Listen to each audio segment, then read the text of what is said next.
What are the impacts of sport for development? Sport is one of the world's most powerful communication tools due to its near universal appeal, its convening power, and its many positive associations.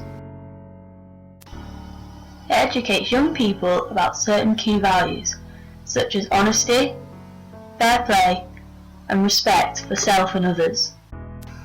Sport is a global language that speaks out to everyone. The Magic Bus is a great example of how sport impacts education. Enrolment rates among children who take part in the Magic Bus programme is 99%, as against a national average of 90.8%. Another prime example of educating children through sport is Tackle Africa's HIV education scheme. Tackle Africa uses the power and popularity of football to deliver HIV education to young people. Sub-Saharan Africa is home to over 90% of the world's HIV positive children, and over 2/3 of all people living with HIV live there. Tackle Africa design football drills that contain a sexual health message about HIV that unfolds as they play. Through the messages in these drills, they educate and challenge young players to make safer decisions, limiting the impact of HIV in their families and communities. However, using sport as a tool for development does have its issues. A standout example of the power of sport being abused is the Ebo Ando story.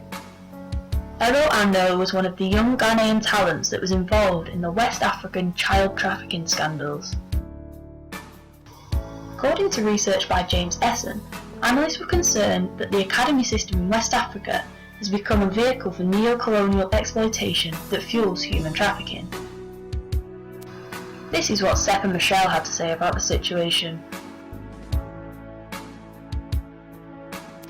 Now it's time to get critical.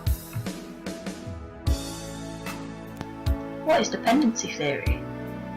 The dominant view of dependency theories is that there is a dominant world capitalist system that relies on a division of labour between the rich core countries and the poor peripheral countries. Dependency theory suggests that the global south relies on the global north. Although the sport for development schemes in the global south are making such a positive impact in the local communities, they still heavily depend on funding, equipment and expertise from the global north. With this in mind, is the global south ever going to be able to sustain the head start the global north have given them? Or is the global north always going to have that power over the global south?